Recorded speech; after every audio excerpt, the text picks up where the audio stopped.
Let's welcome to the stage Mr. Michael Dowling.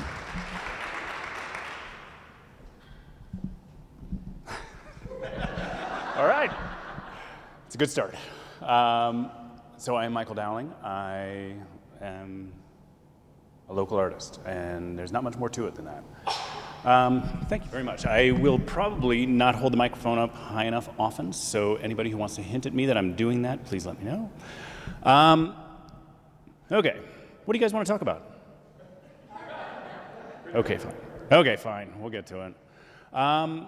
Just a few things before we kind of get started on that, and that's a little bit of the logistics of me being up here talking. And one is that one of the most fascinating things for me about doing things like this, I'm a naturally very shy person. I don't like speaking in front of people, and so I do it as often as I can. I really like taking on these things that are strange challenges for me, and this is one of the biggest ones. So I'm terribly nervous, and I love it.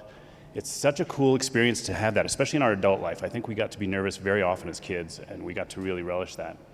And we got older and stopped realizing what an amazing moment that is, that you don't know exactly what you're doing, and that you have some fear. And especially when you're actually in a safe place. I don't have to fear for my life here. I just have some fear that I'm going to screw up, and that's kind of a cool place to be. So if I screw up, don't say anything, please. And then one of the other things I want to ask of you is to let this just be a conversation. I know I'll probably end up doing most of the talking, but if anybody has a question or a comment or a thought, or especially if I trail off into some odd whatever place, please speak up and let it be a conversation.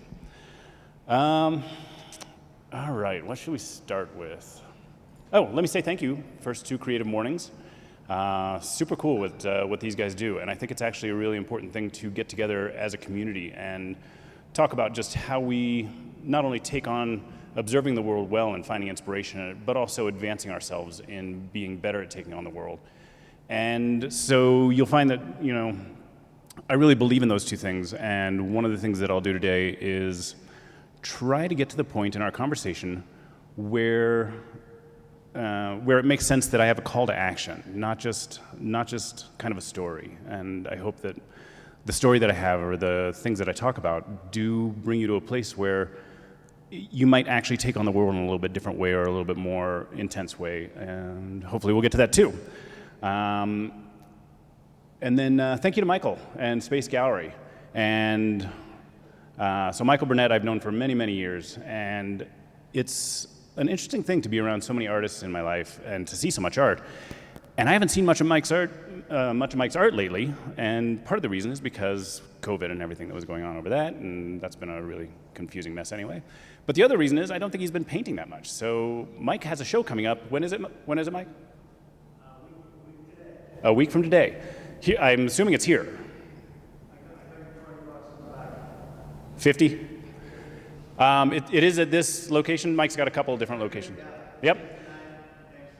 So Mike, I haven't seen his work in a while, and hopefully he's kept up, but he is one of the best natural painters I've seen in many, many years. He is actually a really, really great abstract artist.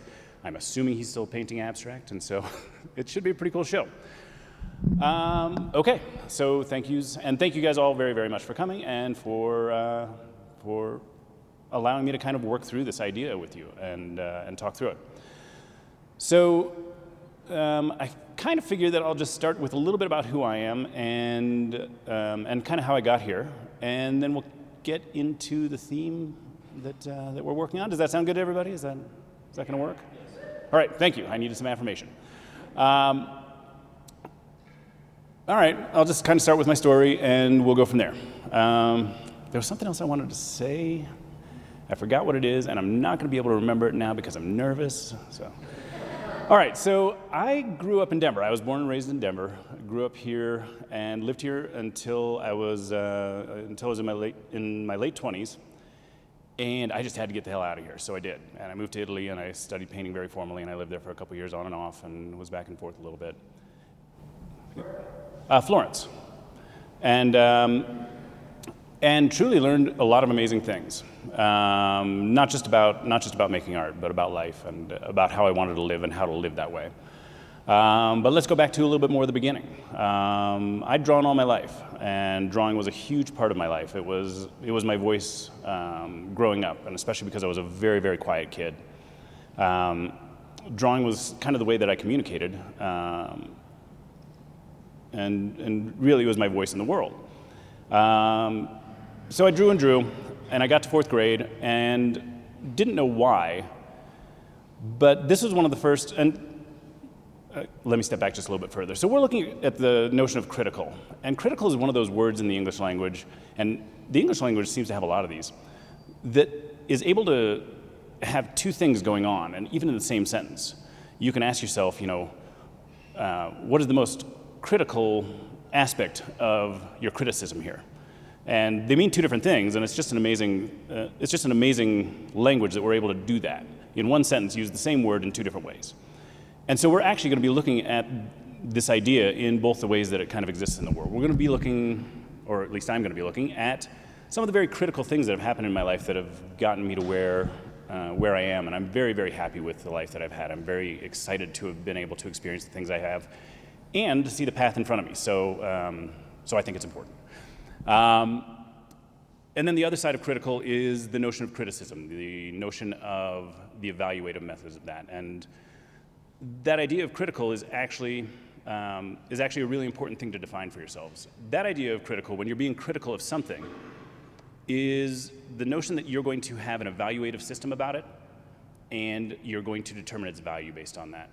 And so we're going to look at kind of both those things, or I'm going to try and talk about both those things in a coherent way. Yep. Okay, so back to 4th grade. 4th grade was great. 4th grade was when I started to realize that I was not the same kind of, that I didn't have the same obsessions and interests as a lot of the other kids that I was hanging out with, at least not to the same level. I started drawing Garfield in 4th grade, and as stupid as that sounds, it was an absolute obsession for me. And I had good reasons for that obsession. That was the cartoon book that my mom read to me when I was going to bed every night. And so Garfield just became this interesting thing, and it was the model of something that I wanted to be able to draw. So I drew Garfield, and I drew Garfield again, and I drew Garfield again. And I realized what I was doing, actually I don't know if I realized at the time, that was a long time ago. I realize now what I was doing was developing my skill to critically assess what I was doing at the time and to fix it while I was doing it.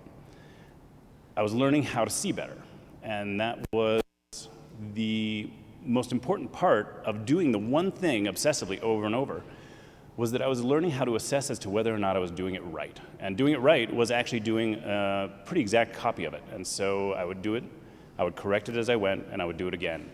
And that was my first kind of real development. That was my first critical development into being able to be critical about how I was working. And I didn't realize it then. And my 4th grade teacher actually thought I had some true problems and kept telling my parents that we needed to have me checked out and figure out if I was okay. And, she was a terrible teacher anyway.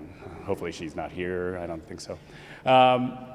So I went and finished up 4th grade, had probably done about 1,000 drawings of Garfield, and I'm sure one of them was just right. But I really did develop this ability to draw based on having become an absolute expert at one thing. I was an absolute expert at drawing Garfield. And then I went on to 5th, 6th grade, and I drew all the regular things that boys draw: guns, tanks, exploding things, the regular. And then got into maybe like late 6th grade, early 7th grade, and started to see comic books and X-Men and those sort of things. So I started to draw those, and I was able to draw those fairly accurately, which comic book characters, they're hard to draw because they're not the same proportions that we see humans in all the time, so you really have to be ready to jump away from your natural understanding of humanity or of the human body.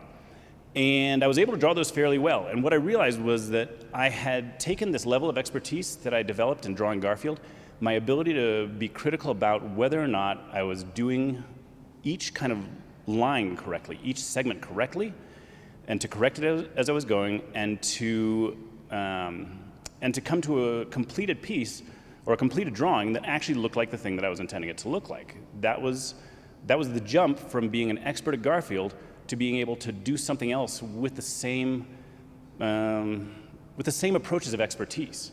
I wasn't as good at drawing those things, and I could develop that, but I had the approach of expertise from the other thing. And that's, I think, a really important thing. And I do want to get to talking about, becoming an expert at things as we go too. So I got to where I could draw my comic books and just kept drawing and was fairly good at it. Got to high school, and I actually went to an all-boys private high school, pretty small school, and there was no art class. There was not an art class or anything even like it in the school. So I just didn't have a lot of experience kind of evolving that skill set, evolving that thing in the world at that time. I kept drawing, and all of my classmates, and I do keep up with a lot of my classmates from them. None of them are surprised I'm an artist. They all kind of knew that I would go down that path. I did not at all. But I kept drawing, and then got to college, and went up to CSU and started studying mechanical engineering because I had no exposure to the idea of being an artist in my life, and why or how I would do that. And I failed miserably. I think I really failed out of CSU my first semester. They still had me back the second semester for some reason, and I failed that semester too, and had a really, really good time. Learned a lot about life and the world and who I wanted to be, but realized, and CSU also realized, that I shouldn't be coming back there the next year, and so I didn't. And so I moved back to Denver and started working. Had a couple typical jobs. I worked in retail for quite a while, which I actually really enjoyed, and I worked a lot. I worked, with that job and a couple other jobs. I was working like 100 hours a week. And I started going to school again and started studying philosophy and just taking that slow. And is there anything important that I did while I was working? I don't think so. But I was taking my time. And so I was coming to the end of a degree and I'd taken a couple drawing classes in the meantime at Metro and CSU, or CU Denver. And really, one of my first drawing teachers, actually this is a pretty important part of it too. So my first drawing class at Metro was with Amy Metier, who is just still one of my favorite people, and I kind of had a crush on her, so I was like, all right, I'll take this class and I'll focus and I'll stick with it. And so got through the class and got a solid D, and Amy had actually been very kind about that. So yeah, I have a good history of doing well as a drawing artist. So Amy gave me a D, and that was because I was just a slacker, and I didn't understand, how I could be an artist in the world or why it was important, and I wasn't focused on it. But I did enjoy it very much, and I was good at it. And she kind of actually at one point pulled me aside and asked me what I was doing, that I was actually good at this. Why am I not focused? And then I took her class again, and that time I got a C. I really bumped it up a lot. Did much better. So anyway, a little bit fast forward, I took a painting class, and I was 25, and I got into this painting class, and I knew what was going to happen. I knew what was going to happen with that painting class. I knew I was going to love it, and I didn't know why I knew I was going to love it, but I did. And I get into class, first day, and it's with this professor who had been a Marine and studied, I think, painting at Yale and literature at Northwestern, and so had a really interesting take on it. And one of the most interesting things was he indicated in the first 10 minutes of class that we'd be working really hard, which is something I really love to do. I don't know why I value that, but I do. And that we would be very organized. And as soon as I understood that I could be an organized artist, and I'm not as organized as I used to be, but I'm still pretty organized. I like things clean. I like things, not to be a wreck around me. As soon as I realized that I didn't have to be that perception of an artist that is kind of a mess and just trash all over the studio, and that odd perception that we all have that we believe that's what an artist is, I was sold. And that was 10 minutes in. And that day I changed my major and ended up spending another 2 years studying with that professor and a couple others, and was on a path to become an artist. Well, I had to kind of figure out how to make my way in the world. I was getting into my late 20s. I wanted to work in the arts, didn't know how to make my living as an artist, and was still working on a degree anyway, so that was premature. So I started an art sales company. And that company did fairly well. I built it very quickly and got it to a point where it was making enough money to not only support me, and I had a great business partner too, but support me well. And I'm not going to get too much into that company. It was a good company to have, and I learned a lot about the business of art by being in that. And that kind of informed my later life in how I do business now, which is a really important part of being an artist. Being an artist is being a business. Okay, that's not an important part of this talk either. But eventually I got to a point that I knew I wanted to focus on painting, and I knew I wanted to focus on being an artist, and so I needed to make a big step. And I also knew that I wanted to get out of Colorado and explore the world more. I'd spent a bit of time in Florence about a year prior and knew I wanted to go back. And so one day, I think it was a Friday, I had a conversation with somebody and they were just asking me, what do you really want to do in the world? And I told them what I wanted to do and they said, well, why don't you? And I said, well, why don't I? And so on Monday, I called my business partner and I told him that the business was his and to please pay me out of my contracts and let me know what else I can do to help, but I was leaving. And I bought a plane ticket and did some research on where I wanted to go and what I wanted to do. And on that Friday, I left for Italy. I got to Florence and didn't have a place to stay, didn't speak Italian, and just knew I was going to kind of figure it out. And that's one of the weird things about standing up here talking and being nervous about it. I think it's probably my best skill set that I don't always know where I'm going, but I always know that I can figure it out, and I always know that I can kind of figure out a way to take the next step, and even if it's kind of tough, if it's something important, I'm always sure that I can figure out a way. A lot of people mistake my confidence for thinking that I know exactly what I'm doing. It's not that at all. It's that I know that I will work hard enough to figure out how to make it work. Sorry, that's kind of an aside too. I've got a lot of those today, it seems. So I ended up just sleeping in a park in Florence for a couple days, which was one of the most charming and interesting experiences of my life. Because I guess Americans don't really do that. And I had seen people sleeping in this park when I had been to Florence before, so I figured, that was a fine way to not spend any money and figure out what was going on in town and figure out where I wanted to stay and just kind of get used to it. And it turned out that all the other people sleeping in the park were like Eastern European and German heroin addicts. And so, yeah.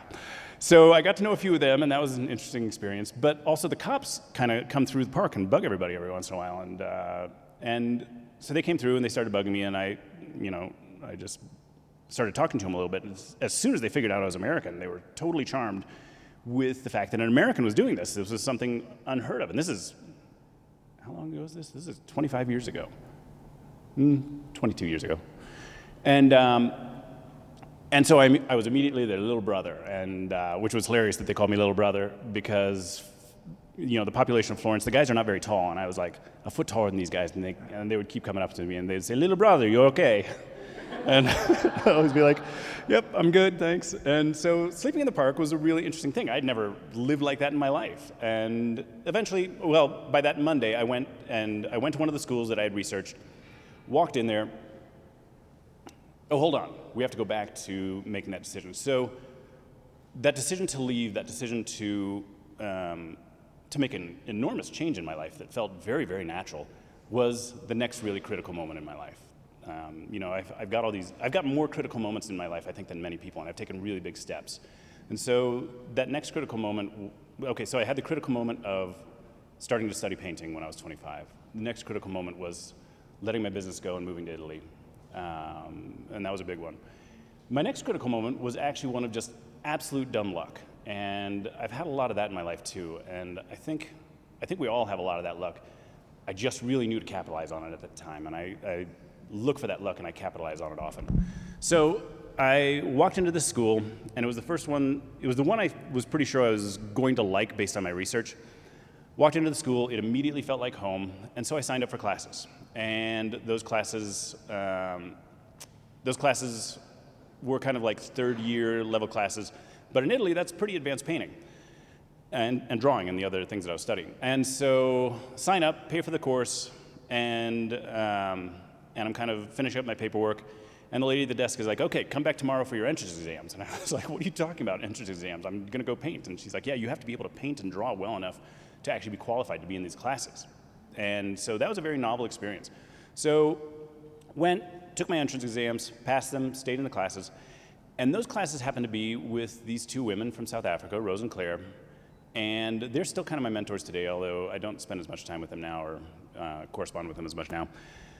But that was the most critical moment of dumb luck in my life, having come across these two people who had the combination of what I was looking for, and that combination was a profound level of skill in traditional art making mixed with true understanding of critical theory and the current conversation happening in art, and to be able to bring those things together. And so I'd found my holy grail of what I wanted to learn, and that was an amazing thing. So I ended up studying with them for that year, and then they invited me to spend that summer with them, working in Tuscany, where they have a group studio and kind of a cool situation. And I said absolutely, and so I ended up doing that. And by the end of that summer, there were about 25 other students. We got to group critiques, and this is where I learned a few of the most important things about being critical and myself. And these were a couple really interesting experiences, all wrapped up into one thing. And other experiences had tied into this, so it was easy to learn, but it was a lot in, I would say, 2 minutes of a conversation. And so we get to group critiques, and the critique before mine was this wonderful artist, this gal who was making incredible work. And critiques can be very difficult. They can be very personal, and they can be very intense.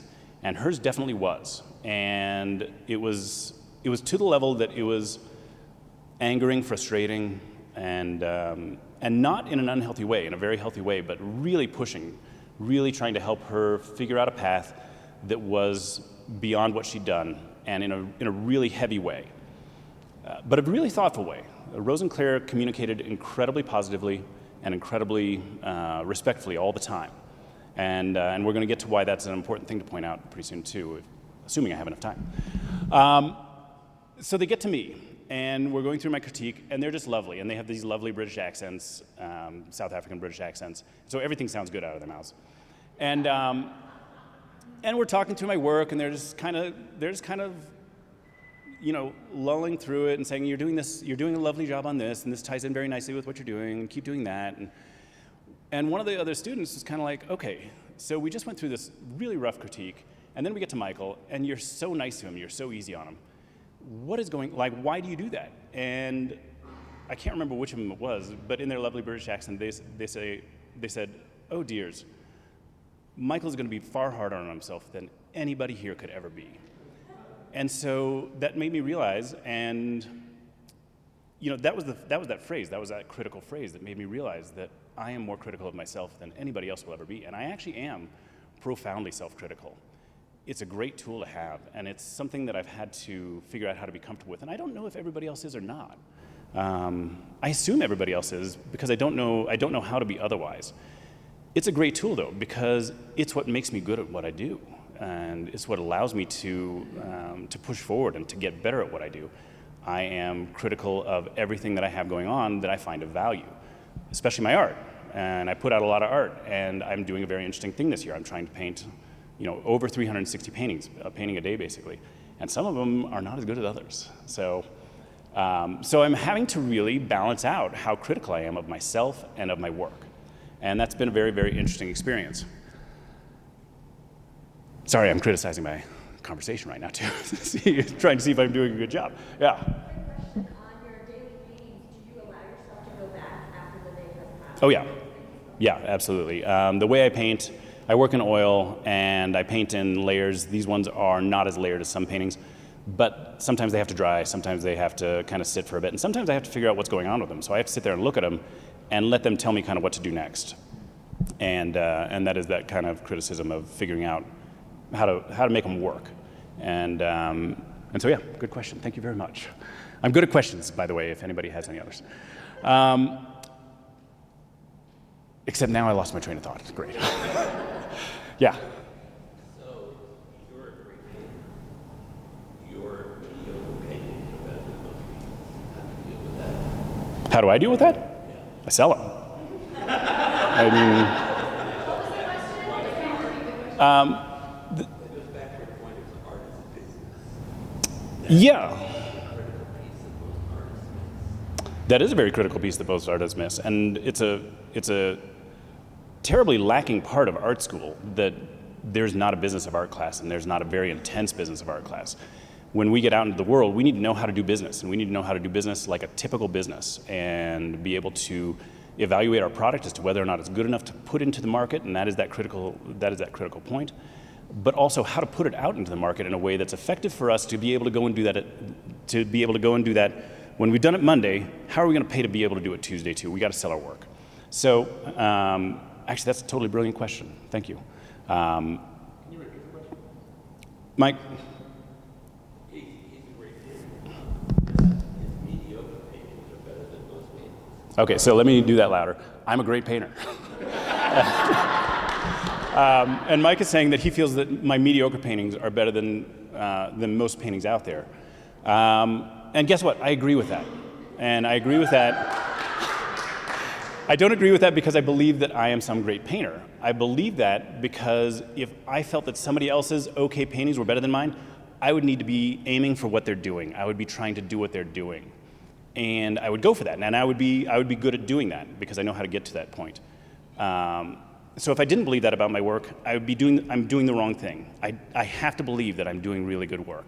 Otherwise, I need to keep studying. I'm not doing what I need to be doing to be putting it out in the world. And so I do believe my work is very good. Most artists do, they just won't say it. So again, really good question, thank you. Okay, what was I saying? Pardon? What about it? Oh yeah. Oh, that's where I was. Let's go back there. Okay, so Rose and Claire are explaining that I am far tougher on myself than anybody else could be. And that level of being self-critical was actually one of the things that they were trying to teach everybody else there. They were not only teaching us to paint, they were teaching us to be good at being artists, and they were also teaching us to teach. And they needed to make sure that they were communicating that was a value for an artist, a value for a person going out in the world this way. Being self-critical is actually a super important thing, and they did that by telling everybody that I was already taking care of that end of things, and that they didn't need to be tough on me because I was going to be tough on myself. But now I forgot where I was going from there.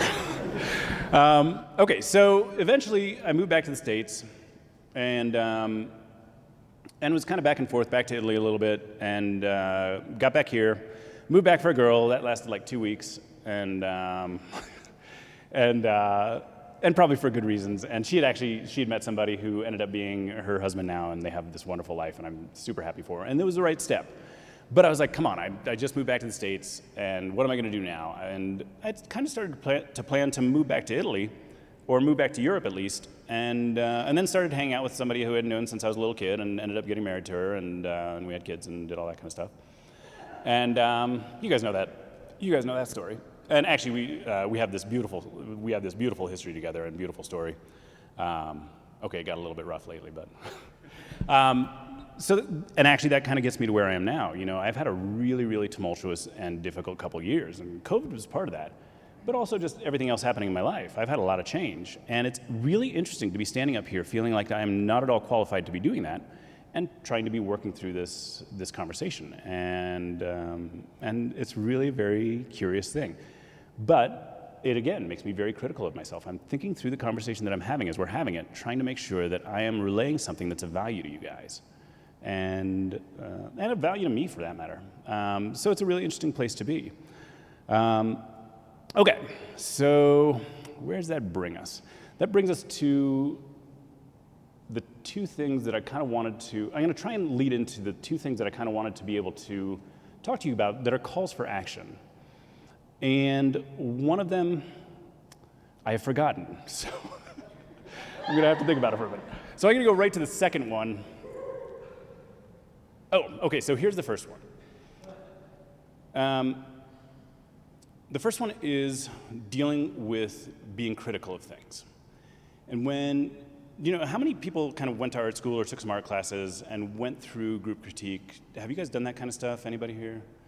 Or have you at least heard the stories of people in art school and they go to their critique and they come out crying and they come out just destroyed and deflated? It's because art schools and art professors who are doing that are doing it wrong. It is completely wrong to be doing it that way.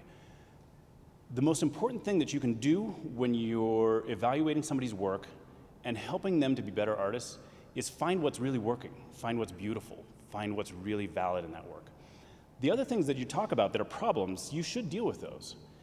But the thing to latch onto is what's working. The thing to latch onto is what's that?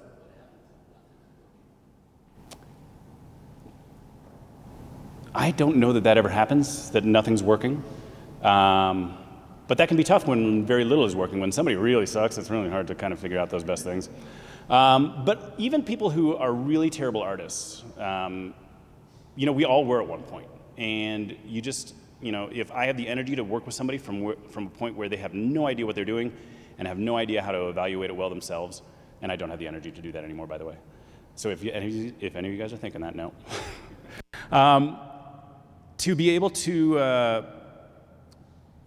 to get somebody to that point, it takes figuring out every little step that is working well and capitalizing on each of those things.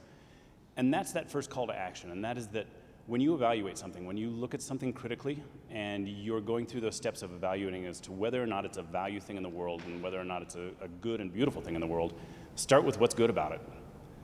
Look at the best things about it, and then see if the things that aren't working are fixable, are changeable, or you can work around them.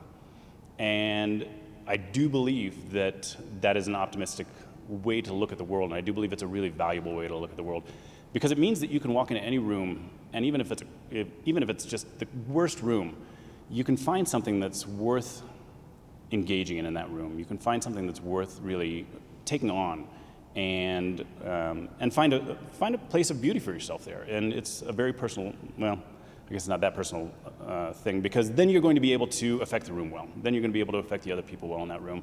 You find the one thing that's good. You find the one thing to latch onto and help everybody else build up from there, even if they're not that interested in it. It's that moment of positivity.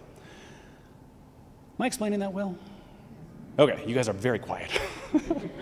Okay, so the next thing, let's see, do I need to talk about that more? The next thing is that next call to action. And I think this one might be more important to me, and I actually hadn't come across it or come onto it until more recently, I think actually kind of last night. So I realized that there's another call to action, and that is that I became an expert at something, and I can honestly say that I am an absolute expert in drawing. I'm an expert in the history of it. I'm an expert in the application of it. I'm an expert in the process of it, and I'm an expert in the evaluation of it. And one of the things I want to ask you guys to do, if you haven't looked at my work, don't trust me, go look at my work, and you'll decide as to whether or not I'm accurate in that. Always know who you're taking criticism from. Always know who you're listening. Always know who you're listening to. Always know what they put out there in the world, not only because that helps you decide as to whether or not they do have the level of validity to be able to speak about that thing, but it also tells you where their hangups are going to be. If you look at my work and you're asking me to evaluate your work that is paintings of gummy bears on air balloons, and you look at my work, which is fairly dark, I might not be the right person to evaluate that work, because I have my own personal standards, my own personal interests that are going to get in the way of that. And I identify that often, and I know how to work around it because I've trained myself to work around it and trained myself to understand my work, why I'm attached to it personally, and how to work around my personal interests versus somebody else's art that's totally different and whether it's good or not. But evaluate who's evaluating you. Know who that person is. Know why that person might have a valid voice or not. And every once in a while, somebody totally not valid to be evaluating whatever you've got going on might say something so profound that you should take it anyway. But the thing is that I'm an absolute expert in these things. And there are a few people in the world who can do it better than I can, probably. I'm sure, yeah, there's got to be. But not many. And the reason that I'm an expert is because I've done it for years and years, and because I think about it all the time, and I'm a little bit obsessive. But everybody has a thing like that. And just like I took Garfield and became an expert in doing that and moved it into other areas of my life, if you find something that you're an absolute expert at, anything, whatever it is, develop your expertise. It doesn't matter if it's yo-yos. And you don't have to be so good that you need to go up on stage and do it, but you need to be so good that if you put it in front of somebody, you're pretty impressive. And cooking, yo-yo, skipping, whatever thing you've got, get to be an expert at it. Or just realize that you're an expert at it and take that on. because the process of becoming an expert and the kind of space of being an expert in your head, you can take that space to other things. You can take that skill set to other things and apply it to those things. And you're far, far better at using the system of expertise that you applied to that other thing in your next thing, getting it to a better point. Does that make sense too? That sounds pretty abstract. So I think that's my other kind of call to action, is become an expert at something and then teach it. Because teaching something does a thing for you that you would never have expected. And I didn't expect to enjoy teaching. And that's one of the things that my teachers in Italy, they always told me, you know, Michael, you're going to be a great teacher. And there was no way I was going to be a teacher. I didn't want to do that at all. It's a very giving thing to be a teacher. And I was very selfish.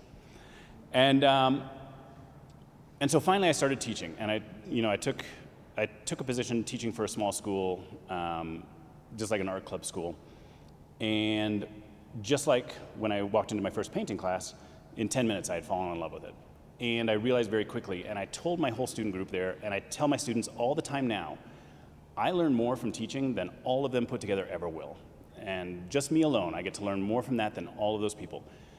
Not only have I learned more about my trade and my skill set trade, because I've had to figure out how to explain it, and that's a really interesting thing to have to be able to do. I know how to paint and draw, but to be able to explain that thing to another person is a very weird conversation. But you have to figure out how people learn. You have to figure out how people communicate. It totally changes your ability to connect with people. It totally changes your ability to interact in the world. And so take the time to teach something. It will make your understanding of the world, make your understanding of how to interact with people a totally different thing. And take the time to teach your expertise, because for the most part, anything that you're taking that time to become an expert in is something that does good things in the world. And you know, you're building up all those things. You're building up your communication. You're building up that thing that you're doing in a beautiful way and bringing it into the world in a beautiful way. I think I said what I was supposed to say about that. Does that sound about right? And does that sound fair to ask you guys to think about those two things, to think about calls to action and doing those things in your life? Yeah. How do you draw the line for, when you said, as an expert, you distinguish who to let in and who to let out, or to keep out as far as criticism? You know, if they know what they're saying, they like what they're saying. How do you draw that line of, like, I can't take any more feedback, I just need to do what I need to do? That's a pretty good question, and I think that's a very personal evaluation. And you have to decide, especially if you're an artist, you have to decide who you're making your work for. If you're making your work for yourself, then you draw that line wherever the hell you want, because it doesn't really matter whether it communicates well with the world. Like we have a job as artists to put out our work in a way that not only it's attractive enough that people are going to visually interact with it or sensually interact with it, but that it communicates what we're intending it to communicate. So if it's not doing those things, we're not doing our job right. If you're not interested in doing that, then you don't have to worry about that, and you can just make whatever the hell you want. You know, you can just step on paint cans and kick them across the room, and that can be your work, and that can be a beautiful thing. And it might actually be good enough to go out into the world.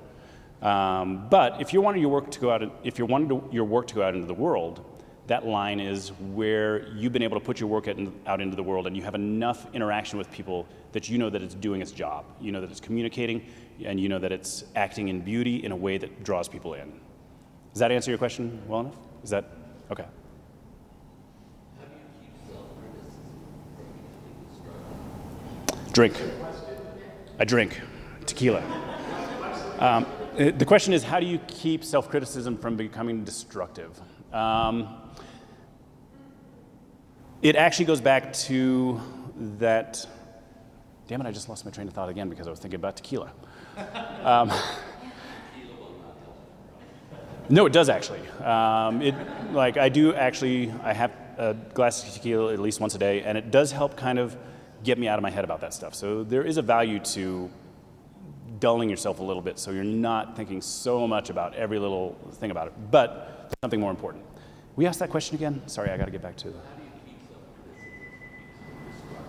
Okay, so to keep it from becoming destructive, you do have to allow yourself to be a little bit dumb and just happy with what you're doing, knowing that you love the process of what you're doing, and so you're going to keep at it. But the other thing that you have to do is get back to that knowledge that you don't know how to do everything, you know how to figure out how to do everything. You know how to, and luckily we have Google, so you can totally figure out everything now. But you go back to that understanding of yourself, that understanding that I've had that I don't know how to do everything. I don't know how to draw everything, but I know how to figure out how to draw everything. And that's how you allow that to not become a destructive thing.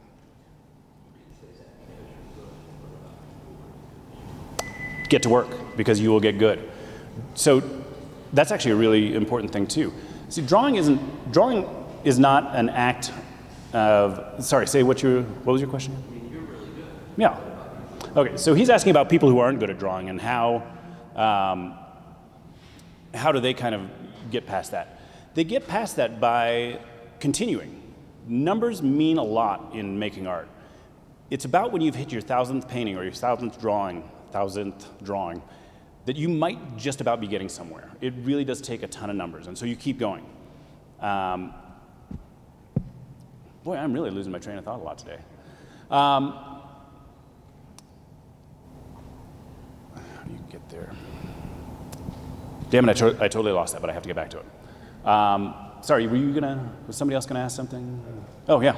You mentioned, you're not doing it by yourself, right? So when you're in that creative flow or you're feeling that critic inside come up, how are you actively looking outside yourself for support, and how does that look for you? I have other artists around me that when they're around, I can kind of just, and it's more for encouragement than anything. I ask them to kind of look at my work and give me ideas, and I do the same with them. But really, it is almost entirely self-processed. It is almost entirely within myself. And I think for most artists it is. It's fun to have that interaction, and I do learn a lot from that interaction. But really, when I start a painting, when I'm in a painting, even if I'm asking other people to help me understand it or get ideas about it, I already know where it's going, and I already know what's going to work about it. And then every once in a while, somebody will suggest something, and I'm like, well, wow, that's a new idea, and I'll take that on. But for the most part, it is all self. And that's okay. Mike, can I ask a closing question with time in mind? What is the best way for us to interact with your art in the next, say, 90 days, or with you in the next 90 days? How do we? Oh, yeah, I have plenty of things going on if you would like to see my work. And you should, like I said, you should actually look at my work for two reasons. And one is because that gratifies my ego very much to know that people are looking at my work. I like that a lot. And the other one is to know who's talking to you, to know if I actually have enough expertise about what I claim to have expertise about to be valid up here. So I have a bunch of things going on. My website is down, and it has been for about a year, and I haven't put it back together because I hate building websites and I don't like doing that stuff. So don't go to my website. But what's that? I have not been able to find anybody. No, I'm also like, I don't know why I always think that I have to do all those things myself. I'm terrible at teaming up on things like that. But my Instagram's really good. That's a good place to interact with me to find out what I'm doing. I have projects going on right now. I'm doing a project that I was mentioning. I'm doing this 360 project. I'm doing 360 paintings, each for $360 throughout the year. And so if you're interested in doing that, get on my Instagram, send me a note, and sign up for a date. I'm doing the Art Students League show that we were talking about. And Art Students League is actually one of the places that I teach at as well. And has been a really critical partner in kind of helping me develop my teaching skill and my place in this town and this community. I've got those things. I've got a couple other shows coming up, and you'll see all that stuff on, especially on social media. You can see what I'm doing as far as shows coming up. But I have two shows in September. I think I have a show in October maybe, and then I have a big show in December down in Trinidad at the New Art Center down there. And so some cool things going on. Do you have time to hang out with us if we want to chat it up with you afterwards? Absolutely, yeah. All right. Let's give a big round of applause for Michael Dowling. Thank you so much, Michael, for being here. You're the man.